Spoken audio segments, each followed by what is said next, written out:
joined on the line by a psychoanalyst specialising in trauma and director of London's Clinic for Dissociative Studies, Valerie Sinnison. Hi, Valerie, and welcome to Drive Time.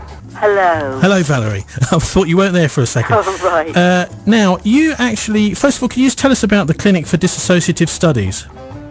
Yes, it was founded 13 years ago. I was a child psychotherapist at the Tavistock Clinic, which is one of the biggest health service training and treatment centres for outpatient psychotherapy.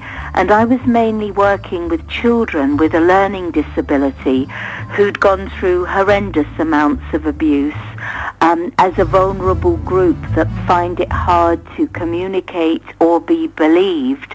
And while doing that work, I was asked to supervise a case in Sweden, which was a woman who had been even more sadistically treated by her staff members.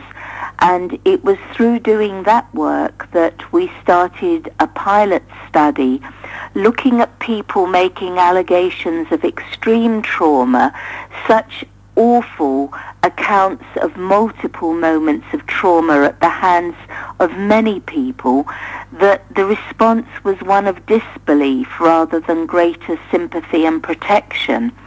And I decided to start a new clinic to help those because it seemed very strange that a group of children and adults who were already vulnerable, the more they suffered, somehow the less they were believed.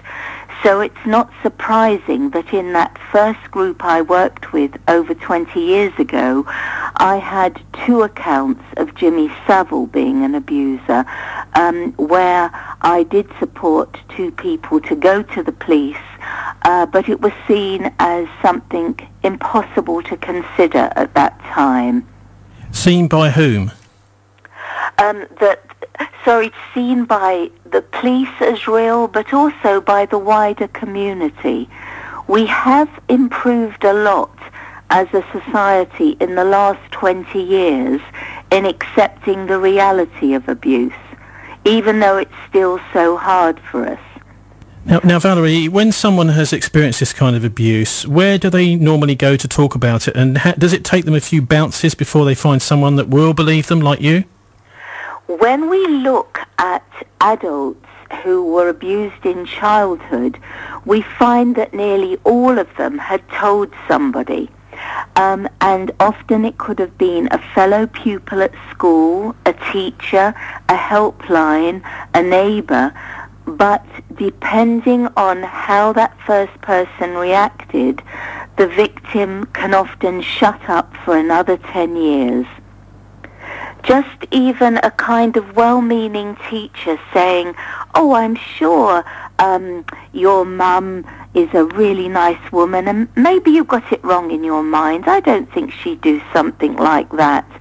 Just somebody well-meaningly speaking like that can make a child then unable to speak and go through another 10 years of abuse. And similarly, going to a police officer, again, it's changed now. The culture of the police has changed dramatically, but 20 years ago, when even counsellors and social workers didn't think abuse could be so widespread, the police were obviously part of that culture too. I mean, it's hard to realise that in the 1980s, there was a point where it was thought there were only 486 children on the abuse register. Now, the government accepts that 1 in 4 adults will have been abused at some point in their lives. That is a huge change. Now, Valerie, how was it that did you yourself speak to the police at the time of speaking to Savile's victims, or did you said you helped them to go, but what's that process? And if the police don't listen, can you actually sort of weigh in and say, hang on, you really should listen to these people? Is there anything you can do personally? I think it's much easier to be a forceful advocate now than it was in that period 20 years ago, that where somebody said no and you said, but I want this taken up at a higher level, you could be told, I'm sorry, this person is a vulnerable victim. I don't think the Crown Prosecution Service will back this going any further. They're likely to break down in court. We don't think this has got a chance of going anywhere, and we are not sure that it's true. This is really different for any survivors listening now. If a police officer doesn't listen sympathetically and offer a believing response, then something has gone wrong, because the police really do have this in their guidelines now. Okay, going back to these victims, what did they tell you about what Savile had actually done? Well, what will be really awful for people listening, outside of those that may have read it in a couple of the newspapers that reported it, was that Savile was not only abusing all children with and without disabilities in group settings, in individual settings, in hospital settings, he was also invoking belief systems, doing rituals, making children believe he had extra powers, and that if they didn't obey him, they'd also be punished in an afterlife. Well, in what way? How could he do that? I mean, surely, I know that there's been this headline about your work talking about satanic rituals, but, I mean, does that actually bear any relevance to any kind of real religion, or did you think it was just done to scare the children?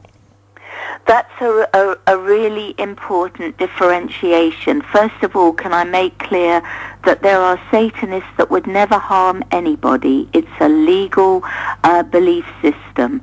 And I've met many Satanists who became Satanists because their churches were threatening them with the most horrendous punishments in an afterlife for having done wrong things, and they became Satanists in order to feel they could die safely and wouldn't be tortured in an afterlife. So please let me say that first of all, that when I talk about Satanist abuse, I am in no way saying all Satanists are abusers, any more than when we speak about abuse by Catholic priests, we're saying all priests. So, but where Satanists are abusers too, then there are extra things in, especially, for example, Aleister Crowley, that can be used to frighten children more.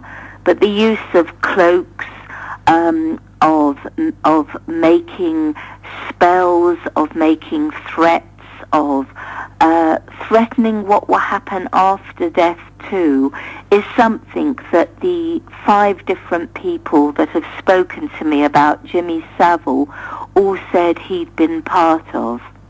Now, there was a piece in Private Eye about you, Valerie, on the 22nd of February to 2nd of March this year edition, after the headline in the Daily Express, really questioning whether there was any kind of corroboration for this, and effectively insinuating that you had been making this up.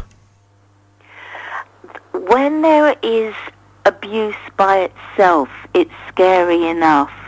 When there is abuse within a religious setting, it is so terrifying to people. Look how long it's taken. The Ryan report of 2009 took till then to talk about ritualistic kinds of abuse children in Ireland went through at the hands of nuns and priests. So nobody can bear it when it's linked to religion. But when it's linked to a religion that's not mainstream, it seems to frighten people more.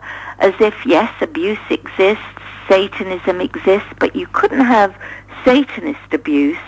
And in fact, at one point I said maybe the whole country should convert to Satanism, because it seems as if Jews, Muslims, Buddhists, Christians abuse their children, and Satanists are the only people that don't. So it's not surprising that people find these serious allegations really frightening. Now, I'm not a police officer.